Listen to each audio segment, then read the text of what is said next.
ജൈവ വൈവിധ്യവും കടൽ തീരവുമുള്ള സമ്പന്നമായ കേരളത്തിൽ പ്ലാസ്റ്റിക് മലിനീകരണം മൂലമുള്ള പ്രശ്നങ്ങൾ വർദ്ധിച്ചു വരികയാണ്. പ്ലാസ്റ്റിക് ഉപയോഗം നമുക്ക് നിത്യജീവിതത്തിൽ നിന്നും ഒഴിവാക്കാനാവില്ല. കാരണം ഇത് ചിലവ് കുറഞ്ഞതും കൂടാതെ ഉപയോഗിക്കാൻ എളുപ്പവുമാണ്. ജീവൻ നിലനിർത്താൻ ആവശ്യമായ വൈദ്യശാസ്ത്ര ഉപകരണങ്ങൾ, കാറുകളുടെയും വിമാനങ്ങളുടെയും ഭാരം കുറച്ച് അവയെ കൂടുതൽ ഇന്ധനക്ഷമമാക്കി മലിനീകരണം കുറയ്ക്കാനുള്ള ഉപകരണങ്ങൾ, ഹെൽമറ്റുകൾ, ജലശുദ്ധീകരണ ഉപകരണങ്ങൾ ഇവയെല്ലാം പ്ലാസ്റ്റിക് കൊണ്ടാണ് നിർമ്മിക്കുന്നത്. ഇന്ന് നിർമ്മിക്കുന്ന പ്ലാസ്റ്റിക്കുകളിൽ കൂടുതലും ഒറ്റത്തവണ മാത്രം ഉപയോഗിക്കാൻ കഴിയുന്നവയാണ്. ഇവ വേണ്ട രീതിയിൽ നിർമ്മാർജ്ജനം ചെയ്യാതിരുന്നാൽ പ്ലാസ്റ്റിക് മലിനീകരണത്തിന് കാരണമാകുന്നു.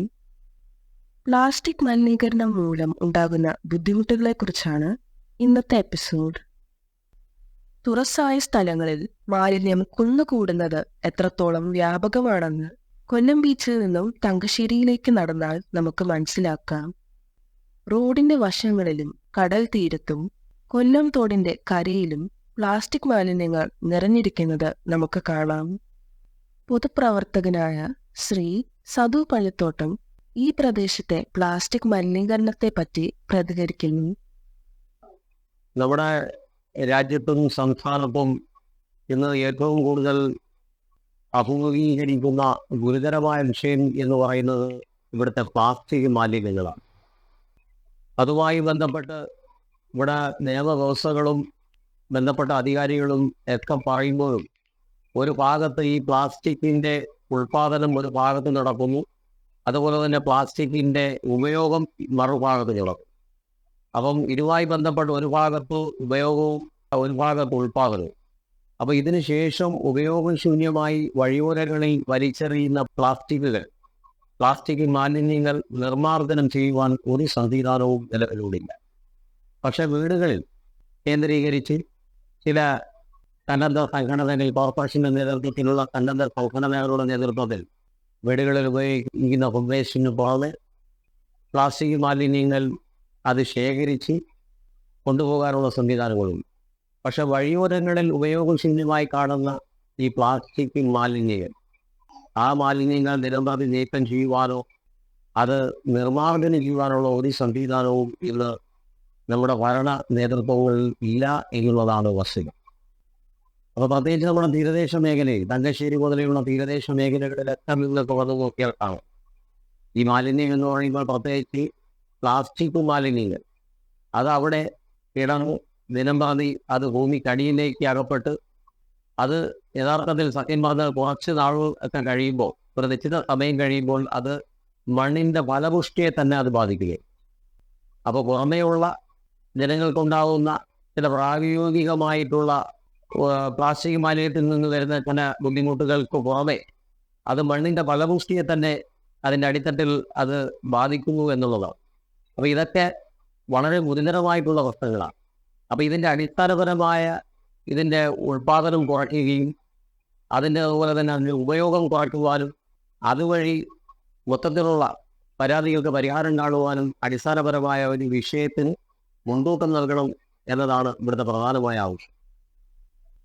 കുട്ടികളുടെ ഡയപ്പറുകൾ, കിടപ്പ് രോഗികൾ ഉപയോഗിക്കുന്ന ഡയപ്പറുകൾ, സാനിറ്ററി പാഡുകൾ എന്നിവയുടെ ശാസ്ത്രീയമായ സംസ്കരണത്തിന് സംവിധാനമില്ല.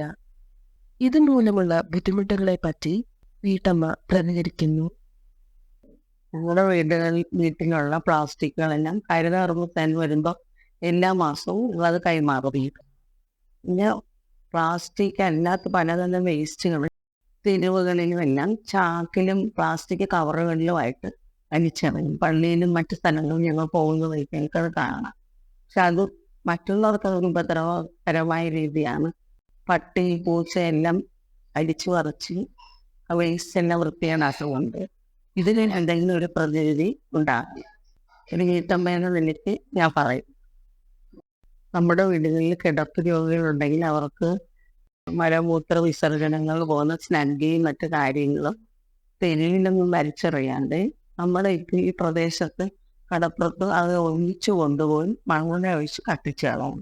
നമ്മുടെ റിസ്കിൽ തന്നെ അത് കത്തിച്ച് കളഞ്ഞു അത് തീ അണച്ചതിന് ശേഷം തിരിച്ച് വീട്ടിൽ അല്ലെങ്കിൽ അത് അവിടെ കിടന്ന് എന്തെങ്കിലും തീയെല്ലാം പടർന്ന് വലിയ വലിയ അപകടത്തിലോട്ട് വരാൻ സാധ്യതയുണ്ട്.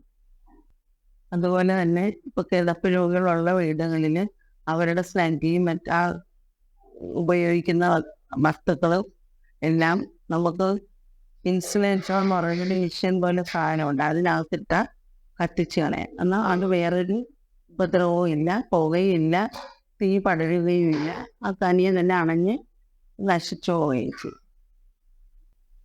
തീരപ്രദേശത്ത് അടിഞ്ഞുകിടക്കുന്ന പ്ലാസ്റ്റിക്കിന്റെ സാന്നിധ്യം മൂലം തീരദേശ നിവാസികൾക്ക് ധാരാളം ആരോഗ്യ പ്രശ്നങ്ങൾ നേരിടേണ്ടി വരുന്നു. ഇതവരുടെ പൊതുവായ ആരോഗ്യനിലയെയും ബാധിക്കുന്നു. ഇതിനെക്കുറിച്ച് തീരദേശ നിവാസി സംസാരിക്കുന്നു. തീരദേശത്തെ ഒരു നിവാസി എന്ന നിലയിൽ നമുക്ക് സംസ്കരണ പ്ലാന്റ് ഉണ്ടെങ്കിൽ ആ പ്ലാന്റിലേക്കുള്ള മാലിന്യങ്ങൾ സ്വീകരിക്കുന്നില്ല. ഫുഡ് വേസ്റ്റുകളും ഈ പ്ലാസ്റ്റിക്കിൻ്റെ കൂടെ ചെന്നതിന് ഒരുപാട് നായ്ശല്യം. മുമ്പ് നല്ല സുന്ദര മണൽ തീരങ്ങളായിരുന്നു ബീച്ച് മുതൽ അന്തരീക്ഷ. ഇപ്പം കടലിൽ നിന്നുള്ള പ്ലാസ്റ്റിക് ഐറ്റംസാണ് നമ്മൾ ജനങ്ങൾ കൊണ്ടിടുന്ന പ്ലാസ്റ്റിക്കുകളും അതിൽ നിന്നുണ്ടാകുന്ന പ്രതിരോധ ശക്തിയില്ലായ്മയും നമ്മുടെ ജനങ്ങൾക്ക് വലിയ രോഗങ്ങൾ, ഒരു ക്യാൻസർ പോലുള്ള രോഗം, ഇത് കത്തിക്കുമ്പോൾ ഉണ്ടാകുന്ന, അത് ശ്വസിച്ചുണ്ടാകുന്ന അസ്വസ്ഥത, ചുമ, അങ്ങനെ അതിൽ നിന്ന് ക്യാൻസർ ഉണ്ടാകുന്നു. പലരും ആ മുമ്പെടുത്തുള്ള ഒരു ആരോഗ്യ, ഒരു ഹെൽത്തി അതില്ലാതായിരിക്കൊണ്ടിരിക്കുകയാണ്. പ്ലാസ്റ്റിക് പോകാൻ നമുക്ക് നിർവ്വചനം ചെയ്യാൻ പറ്റിയില്ലെങ്കിലും അത് കുറച്ചെങ്കിലും നമ്മൾ സർക്കാർ തലത്തിൽ കോർപ്പറേഷൻ മുന്നോട്ടിറങ്ങിയ ഹരിതസേന പോലെയുള്ള ആ സംഘടനകളെ നമ്മൾ അവരുടെ വീടുകളിൽ കളക്ട് ചെയ്ത് അവരെ ഏൽപ്പിച്ച് കുറച്ചെങ്കിലും നമ്മുടെ ഇത് നിയന്ത്രിത മാറ്റാൻ പറ്റും എന്നാണ് എൻ്റെ ഒരു അഭിപ്രായം. വീടുകളിലെ പ്ലാസ്റ്റിക് മാലിന്യം ഹരിതകർമ്മസേന കൃത്യമായി ശേഖരിക്കുന്നു. എന്നാൽ വഴിയരികിൽ വലിച്ചെറിയപ്പെടുന്ന പ്ലാസ്റ്റിക് മാലിന്യം, ഭക്ഷണാവശിഷ്ടങ്ങൾ എന്നിവ മൂലം പ്രദേശവാസികൾക്ക് ധാരാളം ബുദ്ധിമുട്ടുകൾ നേരിടേണ്ടി വരുന്നു. ഇതിനെക്കുറിച്ച് ഇവിടുത്തെ പ്രദേശവാസി സംസാരിക്കുന്നു. നമസ്കാരം. പ്ലാസ്റ്റിക്കിന്റെ ഉപയോഗം കുറയ്ക്കുക എന്നുള്ള ലക്ഷ്യവുമായിട്ട് ബന്ധപ്പെട്ട 2 വാക്ക് സംസാരിക്കുകയാണ്. പ്ലാസ്റ്റിക്കിന്റെ ഉപയോഗം പരമാവധി കുറച്ചാണ് നമ്മൾ കേരളത്തിൽ ഇപ്പോൾ പലയിടത്തും ഉപയോഗിക്കുന്നെങ്കിലും തീരദേശ മേഖലകളിൽ അത് ഏറ്റവും വളരെ കൂടുതലായിട്ടാണ് നടക്കുന്നത്. അതായത് നമ്മളിപ്പം മാർക്കറ്റിൽ നിന്ന് പല സാധനങ്ങളും പ്ലാസ്റ്റിക് ഷിമ്മി കവറിലാണ് വാങ്ങിച്ചുകൊണ്ട് വരുന്നത്. ഇന്ന് നമുക്ക് പ്ലാസ്റ്റിക്കുകളെല്ലാം കളക്ട് ചെയ്ത് കൊണ്ടുപോകാൻ ഹരിതകർമ്മ സേന പോലുള്ള ആൾക്കാരുണ്ട്. വീടുകൾ കുടുംബശ്രീ വഴി ആൾക്കാരെ നമ്മൾ ഇങ്ങോട്ട് അയക്കുന്നുണ്ട്. ഞങ്ങളുടെയൊക്കെ വീടുകളിൽ വന്ന് പ്ലാസ്റ്റിക് കവറുകൾ, മാവുകൾ വരുന്ന പാക്കറ്റുകൾ, പാൽ കവറുകൾ, പിന്നെ നമ്മൾ ബേക്കറിൽ നിന്നൊക്കെ ഫുഡ് വാങ്ങിക്കുന്ന പ്ലാസ്റ്റിക് കവറുകൾ, ഇതൊക്കെ നമ്മൾ കുടുംബശ്രീനെ നേരത്തെ തന്നെ ഹരിതകർമ്മ സേനാംഗങ്ങൾ നമുക്ക് നിർദ്ദേശം തന്നിട്ടുണ്ട്. അതൊക്കെ നിങ്ങളൊരു സ്ഥലത്ത് ചാക്കിനകത്ത് സൂക്ഷിച്ച് വയ്ക്കുക, മാസത്തിൽ 1 പ്രാവശ്യം വന്ന് അത് കളക്ട് ചെയ്യുമെന്ന് പറഞ്ഞിട്ടുണ്ട് വീടുകളിൽ. അപ്പോൾ നമ്മളൊക്കെ അത് കളക്ട് ചെയ്ത് വെച്ചിട്ട് ഹരിതകർമ്മ സേനാംഗങ്ങൾ വരുമ്പോൾ അത് കൊടുക്കുകയാണ് ചെയ്യുന്നത്. പക്ഷെ എല്ലാവരും അങ്ങനെ ചെയ്യണമെന്നില്ല. പലപ്പോഴും നമ്മുടെ വീട്ടിലെ വേസ്റ്റിന്റെ കൂടെ ഈ പ്ലാസ്റ്റിക്കുകൾ വിട്ട് വേസ്റ്റ് നിക്ഷേപിക്കുന്ന സ്ഥലത്ത് ഈ പ്ലാസ്റ്റിക്കുകൾ കൊണ്ട് ഉപേക്ഷിക്കുന്ന ഒരു രീതിയാണ് നമ്മൾ കണ്ടുവരുന്നത്. പക്ഷെ അത് ഗുരുതരമായിട്ടുള്ള ആരോഗ്യ പ്രശ്നങ്ങൾ നമുക്ക് സൃഷ്ടിക്കുകയാണ് ചെയ്യുന്നത്. ഇപ്പൊ ഞാൻ താമസിക്കുന്ന ഒരു തീരദേശ മേഖലയിലാണ്. അപ്പൊ അവിടെ തന്നെ നമ്മൾ തീരദേശ മേഖലയായിട്ട് ബന്ധപ്പെട്ട് നോക്കുമ്പോൾ ആ തീരദേശത്തോട് അടുത്തിന് ചെറിയ ചെറിയ കടകളുണ്ട്. അവിടെ നിന്ന് ആൾക്കാർ ഈ ചായ കുടിക്കുക, അതിൻ്റെ ഗ്ലാസ്സുകൾ, എന്തെങ്കിലുമൊക്കെ സ്നാക്സ് വാങ്ങിച്ച് കഴിച്ചിട്ട് അത് പൊട്ടിച്ചിട്ട് ആ കവറുകൾ അവിടെ തന്നെ ആ റോഡിലോ അല്ലെങ്കിൽ ചിലപ്പോൾ ഏതെങ്കിലുമൊക്കെ വീടിന്റെ മുൻവശമായിരിക്കാം അവിടെയൊക്കെ തന്നെ ഉപേക്ഷിച്ചിട്ട് പോവുക. എന്നിട്ട് രാത്രി ഈ കൊച്ചു കച്ചവടക്കാർ ചെയ്യുന്നത് ആ പ്ലാസ്റ്റിക്കുകൾ എല്ലാവരും തൂത്തിട്ട് കത്തിച്ചു കളയുന്ന ഒരു രീതി. അത് എന്തുമാത്രം ആപത്താണ് വരുത്തുന്നത്. ക്യാൻസർ പോലെയുള്ള മഹാരോഗങ്ങൾ നമുക്കത് വരുത്തി വയ്ക്കുകയാണ് ചെയ്യുന്നത്. പക്ഷെ നമ്മളത് അറിയുന്നില്ല. നമ്മൾ കാണുന്നു അവര് ആ സന്ധ്യയായി കഴിഞ്ഞ ഉടനെ ഇത്രയും നേരം രാവിലെ മുതൽ രാത്രി വരെ ഉപയോഗിച്ച പ്ലാസ്റ്റിക്കുകൾ ഒതുക്കി എടുത്തിട്ട് ചവർ കത്തിക്കുന്നത് പോലെ കൂട്ടിയിട്ട് കത്തിക്കുന്നു. പ്രായം ചെന്നവരെ പരിസര പ്രദേശങ്ങളിലുണ്ട്, സുഖമില്ലാതിരിക്കുന്ന ആൾക്കാരുണ്ട്. ഇത് ശ്വസിക്കുന്നത് മൂലം നമുക്ക് ഒത്തിരി ഗുരുതരമായ ആരോഗ്യ പ്രശ്നങ്ങളാണ് ഉണ്ടാക്കുന്നത്. പലർക്കും ഇതിനെക്കുറിച്ചുള്ള ഒരു ബോധം ഇല്ലായ്മ തന്നെയാണ് എനിക്ക് തോന്നുന്നത്. എങ്കിലും ഇപ്പൊ ഈ പ്ലാസ്റ്റിക്കിന്റെ ഉപയോഗം കുറെ സ്ഥലത്ത് കൺട്രോൾ ആയിട്ടുണ്ടെങ്കിലും തീരദേശ മേഖലകൾ ഇപ്പൊ ചവറ് കെട്ടിക്കൊണ്ട് കളയുക, ഷിമ്മി കവറ് വാങ്ങിച്ചു വെച്ച് രാത്രി നമ്മൾ വീടുകളിൽ നിന്ന് വേസ്റ്റ് കൊണ്ടുപോയി പല സ്ഥലങ്ങളിലും ഉപേക്ഷിക്കുക. അത് വേസ്റ്റ് ഇടേണ്ട സ്ഥലങ്ങളല്ല, പല റോഡരികളും സ്കൂളിന്റെ പരിസരങ്ങളിലൊക്കെ ചവറ് കിടക്കുന്നത് ഞാൻ കണ്ടിട്ടുണ്ട്. അതൊരു വെളുപ്പം കാലം ആകുമ്പോൾ ഇതൊക്കെ പട്ടിശല്യം, പട്ടികൾ വന്ന് അത് വലിച്ച് കീറി ആ പ്ലാസ്റ്റിക്കും അഴുക്കുകളൊക്കെ ആ റോഡിന്റെ പരിസരത്ത് പൊട്ടിച്ചിരുന്ന ഒരു രീതി നമ്മൾ കണ്ടുവരികയാണ് ചെയ്യുന്നത്. അതുപോലെ എന്തൊക്കെ അസുഖങ്ങൾ ഉണ്ടാകുന്നത്. അതുപോലെ ഈ പ്ലാസ്റ്റിക് കുപ്പികൾ ആ വേസ്റ്റിൽ കിടക്കുന്ന എല്ലാം പകല് മൊത്തവും നമ്മുടെ റോഡരികിലും വീടിന്റെ പരിസരങ്ങളിലുമായിട്ടെല്ലാം പറന്ന് നടക്കുന്ന രീതിയാണ് കാണുന്നത്. അതല്ലെങ്കിൽ നമ്മളിപ്പം ഏതെങ്കിലും ഒരു വേസ്റ്റ് ബാസ്ക്കറ്റ് നിശ്ചിത സ്ഥലത്തുണ്ടെങ്കിൽ അത് അവിടെ നിക്ഷേപിക്കുന്ന ഒരു രീതി നമ്മൾ വരുന്നില്ല. പ്രത്യേകിച്ച് തീരദേശ മേഖലകളിൽ അങ്ങനെ ഒരു രീതി ഇന്നേ വരെ കണ്ടുവരുന്നില്ല. കാണുന്നിടത്ത് വലിച്ചെറിയുന്ന ഒരു രീതി. പ്രത്യേകിച്ച് ചവറിന്റെ കൂടെയാണ് ഏറ്റവും കൂടുതൽ പ്ലാസ്റ്റിക്കുകൾ പോകുന്നത്. പാൽ കവറ്, അത് നമ്മുടെ വീടുകളിൽ വേണമെങ്കിൽ ഒരു ബാഗ് വെച്ച് അതിനകത്ത് ശേഖരിച്ച് ഹരിതകർമ്മസേന എന്ന് കൊടുക്കാം. പല ആൾക്കാരും അത് ചെയ്യുന്നില്ല. വേസ്റ്റിന്റെ കൂടെ അകത്ത് പാല് കവറുകൾ ഇട്ട് വേസ്റ്റിന്റെ കൂടെ കൊണ്ട് കളയുകയാണ് ചെയ്യുന്നത്. അത് അവിടെ കിടക്കുകയാണ് ചെയ്യുന്നത്. രാവിലെയൊക്കെ ആകുമ്പോൾ ഈ വേസ്റ്റ് കൂടാൻ കിടക്കുന്ന സ്ഥലത്തൊക്കെ ഇഷ്ടംപോലെ പട്ടിശല്യ. അവിടെ നിന്നൊക്കെ ധാരാളം പ്ലാസ്റ്റിക്കുകൾ കിട്ടുന്നുണ്ട്. മിൽമ കവറുകൾ, ചെറിയ ചെറിയ ടിലോ, ഫ്രൂട്ടി, ഇതൊക്കെ വരുന്ന കുപ്പികൾ, ഇതെല്ലാം അലക്ഷ്യമായിട്ട് നമ്മുടെ പരിസരങ്ങൾ കിടക്കുകയാണ് ചെയ്യുന്നത്. വീടിന്റെ പരിസരത്ത്, സ്കൂൾ പ്രദേശങ്ങൾ, പള്ളിയുടെ പരിസരത്ത് ഇതെല്ലാം കിടക്കുകയാണ് ചെയ്യുന്നത്. ഇതെല്ലാം നമുക്ക് ഒത്തിരി ആരോഗ്യ പ്രശ്നങ്ങൾ സൃഷ്ടിക്കുന്നുണ്ട്. അപ്പൊ ഇതെല്ലാം കൊടുക്കുന്ന സ്ഥലത്ത് അതിനു വേണ്ടിയാണ് കുടുംബശ്രീ വഴിയൊക്കെ ഹരിതകർമ്മ സേനാംഗങ്ങളെ നിയോഗിച്ചിരിക്കുന്നത്. അവര് വന്ന് നമുക്ക് ആവശ്യത്തിന് നമുക്ക് ഒരു നിർദ്ദേശം തരുന്നുണ്ട്. ഞങ്ങളൊക്കെ വീടുകളെ സംബന്ധിച്ചിടത്തോളം അവർ വന്ന് ഞങ്ങൾക്ക് വേണ്ട രീതിയിൽ നിർദ്ദേശങ്ങൾ തന്നു. അങ്ങനെ നമ്മൾ എല്ലാ വീട്ടുകാരും ഇതേപോലെ നമ്മൾ പ്രയത്നിച്ചു കഴിഞ്ഞാൽ നമുക്ക് റോഡരികിലൊന്നും പ്ലാസ്റ്റിക് ഒന്നും കാണത്തില്ല. നമ്മൾ അതേപോലെ അത് അതിൻ്റെതായ ചിട്ടയായ രീതിയിൽ അത് ചെയ്യണം. നമ്മൾ അതിന്റെ ഉപയോഗം കുറയ്ക്കാന്നുള്ളത് നമ്മൾ ഓരോരുത്തരുമാണ് മനസ്സിലാക്കേണ്ടത്. പക്ഷെ ഇന്ന് നമ്മളത് മനസ്സിലാക്കുന്നില്ല. അതുപോലെ ഗുരുതരമായ ആരോഗ്യ പ്രശ്നങ്ങൾ വരും തലമുറയ്ക്ക് തന്നെ അത് ഭീഷണിയാണ്. ഇപ്പൊ നമുക്ക് പലർക്കും ഈ ഹരിതകർമ്മ സേനാംഗങ്ങൾക്ക് മാസം 70 രൂപ കൊടുത്ത് പ്ലാസ്റ്റിക് എടുക്കുന്നതിനുള്ള ബുദ്ധിമുട്ടുകൾ ചില കുടുംബങ്ങളൊക്കെ പറയുന്നുണ്ട്. ചിലപ്പോൾ ഇനി അതുകൊണ്ടാണോ ഹരിതകർമ്മ സേനാംഗങ്ങൾക്ക് ഈ പ്ലാസ്റ്റിക്കുകൾ കൊടുക്കാത്തതെന്ന് അറിയത്തില്ല. അപ്പൊ നമ്മളിപ്പോൾ പ്ലാസ്റ്റിക് കവറിനകത്ത് ഒരു പ്രാവശ്യം മാർക്കറ്റിൽ പോയി സാധനം വാങ്ങിച്ചുകൊണ്ട് വന്നാൽ നമ്മൾ ഓരോ പ്രാവശ്യവും ഷിമ്മി കവർ സാധനം വാങ്ങിക്കുക, ആ കവർ ഉപേക്ഷിക്കുന്ന രീതി നിർത്തലാക്കുക. അല്ലെങ്കിൽ ഒരു പ്രാവശ്യം നമ്മൾ മാർക്കറ്റിൽ പോയി സാധനം വാങ്ങിക്കാൻ ഒരു കവർ ഉപയോഗിക്കുകയാണെങ്കിൽ അത് ആ കവർ സൂക്ഷിച്ചു വെച്ചിട്ട് വീണ്ടും നമ്മൾ കുറച്ച് കാലമെങ്കിലും ആ കവറുമായിട്ട് മുന്നോട്ട് പോയി സാധനങ്ങൾ വാങ്ങാനായിട്ട് ശ്രമിക്കുക. ഇത് ഒരു പ്രാവശ്യം വാങ്ങിക്കും, വീണ്ടും കഴിയും, അടുത്ത പ്രാവശ്യം മുമ്പ് വീണ്ടും ഷിമ്മി കവർ കൊണ്ടുവരും, അത് അങ്ങനെയാണ് പ്ലാസ്റ്റിക്കുകൾ കൂടുന്നത്. അല്ലെങ്കിൽ നമ്മൾ ഒരു പ്രാവശ്യം ഒരു കവറോ അല്ലെങ്കിൽ ഉപയോഗിക്കാൻ പറ്റുന്ന ഒരു പ്ലാസ്റ്റിക് നമ്മുടെ വീട്ടിലുണ്ടെങ്കിൽ മാക്സിമം നമ്മൾ യൂസ് ചെയ്യുക. എന്നിട്ട് അല്ലെങ്കിൽ വാങ്ങുന്നതനുസരിച്ച് കളഞ്ഞുകൊണ്ടിരിക്കുകയാണെങ്കിൽ പ്ലാസ്റ്റിക്കിന്റെ ഉപയോഗം കൂടത്തേ ഉള്ളൂ. അത് പരമാവധി അല്ലെങ്കിൽ നമ്മളത് ഉപയോഗിക്കാനായിട്ട് ശ്രമിക്കുക. ഒത്തിരി വയസ്സായവർക്ക് ശ്വാസകോശ സംബന്ധമായ രോഗങ്ങൾ, ഈ പ്ലാസ്റ്റിക് കത്തിക്കുന്നത് മൂലം ശ്വാസകോശ സംബന്ധമായ രോഗങ്ങൾ ഇതെല്ലാം ഉണ്ടാകുകയാണ് ചെയ്യുന്നത്. പിന്നെ എന്തൊക്കെ അണുബാധകളാണ് ഈ ചവറിൻ്റെ കൂടെ കിടന്നിട്ട് ഈ ചവറ് പൊട്ടിച്ച് എറിഞ്ഞും പൂച്ചയും പട്ടിയും ഒക്കെ വലിച്ചു കീറി സുരക്ഷിതമായ സ്ഥലത്തല്ല വേസ്റ്റ് നിക്ഷേപിക്കുന്നത്. റോഡരികിലും എന്താ പറയാ പല പ്രദേശത്തുമൊക്കെ ആൾ താമസം ഇല്ലാത്ത സ്ഥലങ്ങളിലെല്ലാം കൊണ്ടുപോയി ഇടും. ഇപ്പൊ മഴക്കാലമാണ്. മഴ വരുമ്പോഴത്തേക്ക് ഈ വേസ്റ്റ് എല്ലാം മഴവെള്ളം വന്ന് കെട്ടി എന്തുമാത്രം ഡെങ്കു പോലെയുള്ള രോഗങ്ങൾ നമുക്ക് പടരുന്നത്.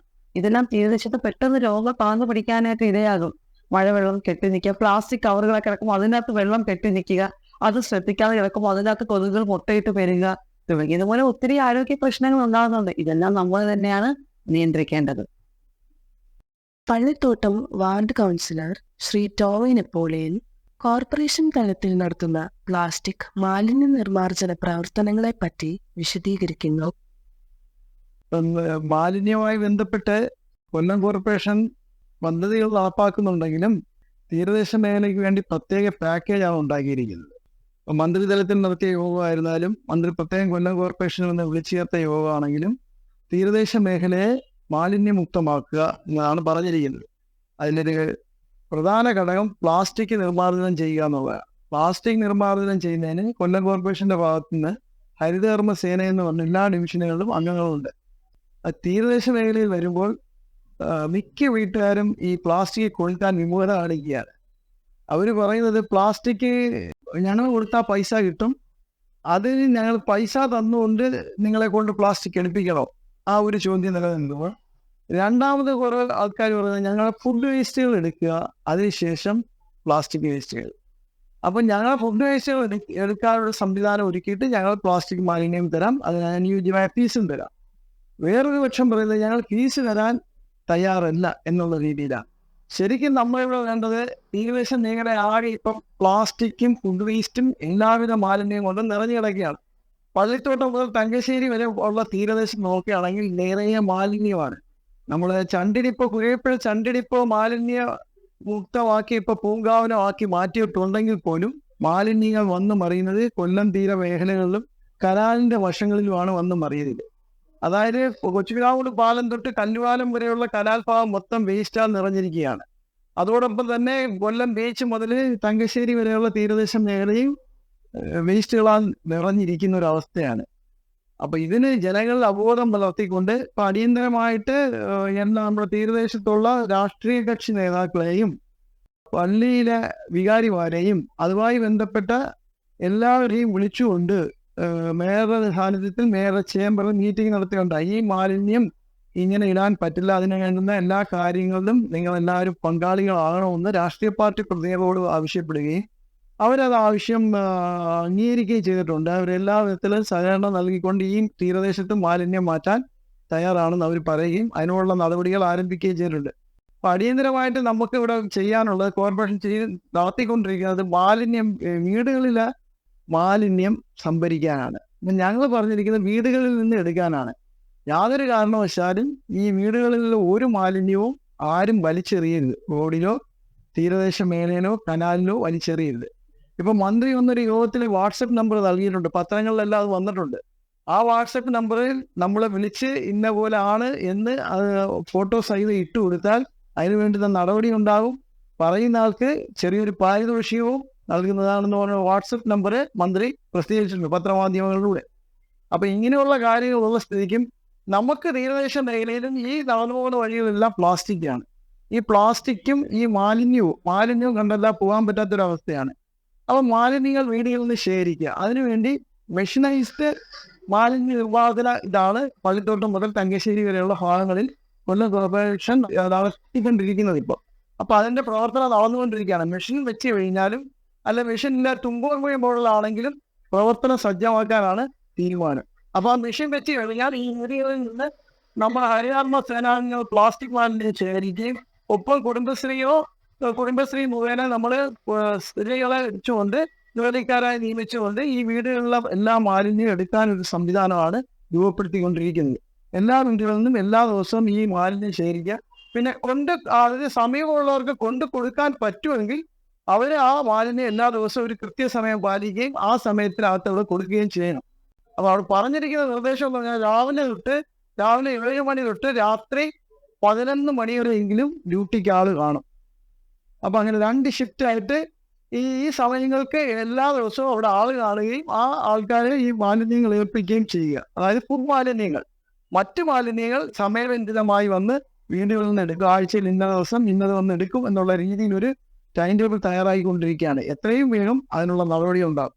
പ്രത്യേകിച്ച് ഞങ്ങൾ ആവശ്യപ്പെട്ടിരിക്കുന്നത് തീരദേശത്തു നിന്നുള്ള ഈ പറയപ്പെടുന്ന ബെഡഡ് പേഷ്യന്റിന്റെ സ്ത്രീകൾ ഉപയോഗിക്കുന്ന നാപ്കിൻസ്, കുട്ടികൾ ഉപയോഗിക്കുന്ന നാപ്കിൻസ്, ഇങ്ങനെയുള്ളവ നമുക്ക് നിർമ്മാർജ്ജനം ചെയ്യാൻ യാതൊരു ഇതുമില്ലാത്ത സാഹചര്യത്തിൽ ഇപ്പൊ അടിയന്തരമായിട്ട് ഇവിടെ ഒരു നമ്മളെ കത്തിച്ച് കളയുന്ന ഇൻസുലേറ്റർ സ്ഥാപിച്ചുകൊണ്ട് ഈ സാധനത്തെ ശേഖരിക്കുക. അതും ഒരു ദിവസം വന്ന് എടുത്തുകൊണ്ട് ഇതുകൊണ്ട് ഇൻസുലേറ്ററിലൂടെ കത്തിച്ചുകൊണ്ട് ഇങ്ങനെയുള്ള ഒരു സംവിധാനവും ഇവിടെ വരാതിരിക്കാനുള്ളൊരു തീരുമാനമാണ് കൊല്ലം കോർപ്പറേഷൻ എടുത്തിരിക്കുന്നത്. അതിന്റെ പ്രവർത്തനം വളരെ രീതിയിലാണ്. ഇനി അടുത്ത 1 മാസത്തിനുള്ളിൽ മന്ത്രി വരുന്ന യോഗത്തിൽ ഇതിന്റെ വിലയിരുത്തലുണ്ടാകും. അതിനുശേഷം പ്രവർത്തനം വ്യാപകമായി എല്ലാ രീതിയിലും എല്ലാ മേഖലകളിലും വ്യാപിച്ചുകൊണ്ട് കൊല്ലം കോർപ്പറേഷന്റെ തീരദേശ മേഖലയിൽ, പ്രത്യേകിച്ച് തീരദേശ മേഖലയെ യാതൊരു കാരണവശാൽ ഈ മാലിന്യം നിറയാൻ പാടില്ല. തീരദേശ മാലിന്യം വിമുക്തമാക്കുന്നതോടൊപ്പം അവിടെ കിടക്കുന്ന മാലിന്യങ്ങൾ സംസ്കരിച്ച് വേർതിരിച്ച് മാറ്റാനുള്ള നടപടിയും നടത്തുന്നതാണ്. അത് തുടങ്ങുന്നതിനോടൊപ്പം അവിടെ വീഴാതിരിക്കുക, അതാണ് കോർപ്പറേഷൻ ആഗ്രഹിക്കുന്നത്. നേരെ പറഞ്ഞിരിക്കുന്ന മാലിന്യം നമ്മൾ അവിടെ നിന്ന് എടുക്കുമ്പോൾ യാതൊരു കാരണവശാലും അവിടെ നിന്ന് മാലിന്യം വേറെ വീഴുന്നില്ല എന്ന് ഉറപ്പുവരുത്തണം. അതോടൊപ്പം അവിടെയുള്ള മാലിന്യം വേർതിരിച്ച് മാറ്റിക്കൊണ്ട് എല്ലാം പുഴയപ്പുഴ ചണ്ടിടിപ്പോ ചെയ്തതുപോലെ വളരെ ശുദ്ധമായി പരിശുദ്ധമായി ഇട്ടിരിക്കാനുള്ള ഒരു സംവിധാനമാണ് കോർപ്പറേഷൻ നീക്കിക്കൊണ്ടിരിക്കുന്നത്. അത് എത്രയും പെട്ടെന്ന് ഫലവത്താകും. അതൊരു ചാനൽ താമസം വരുമെന്ന് മാത്രമേ എനിക്കിപ്പോൾ പറയാനുള്ളൂ. പ്ലാസ്റ്റിക് മാലിന്യത്തിന്റെ ഉപയോഗം കുറയ്ക്കുക എന്നതാണ് പ്രധാനം. ഉപയോഗിച്ച പ്ലാസ്റ്റിക് ബാഗുകൾ, കവറുകൾ വീണ്ടും വീണ്ടും ഉപയോഗിക്കുക. പ്ലാസ്റ്റിക് കത്തിക്കുന്നത് അന്തരീക്ഷ മലിനീകരണം കൂടാതെ കുടിവെള്ളത്തെയും മലിനമാക്കുന്നു. പ്ലാസ്റ്റിക് മാലിന്യങ്ങൾ തുറസായ സ്ഥലത്ത് തള്ളുന്നതോ കത്തിക്കുന്നതോ ആയ സംഭവങ്ങൾ പൊതുജനങ്ങൾക്ക് ഇപ്പോൾ റിപ്പോർട്ട് ചെയ്യാം. പരിസ്ഥിതി സംരക്ഷണം ഓരോരുത്തരുടെയും കടമയാണ്. ഇതിന് എല്ലാവരുടെയും ഒത്തൊരുമയും പ്രവർത്തനവും ഉത്തരവാദിത്വവും ആവശ്യമാണ്. അടുത്ത തലമുറയ്ക്ക് വേണ്ടി ആരോഗ്യമുള്ള ഒരു അന്തരീക്ഷം സൃഷ്ടിക്കാൻ കൂട്ടായ പരിശ്രമത്തിലൂടെ നമുക്ക് സാധിക്കും. ഒരിക്കൽ പരിസ്ഥിതിയിലെത്തിയാൽ നമ്മുടെ ജീവനും നമ്മുടെ ചുറ്റുമുള്ള ജീവജാലങ്ങൾക്കും ഭീഷണിയായി മാറുന്ന കാലങ്ങളോളം നിലകൊള്ളുന്ന പ്ലാസ്റ്റിക് മാലിന്യം നമുക്ക് കൂട്ടായ പ്രവർത്തനത്തിലൂടെ തടയാം.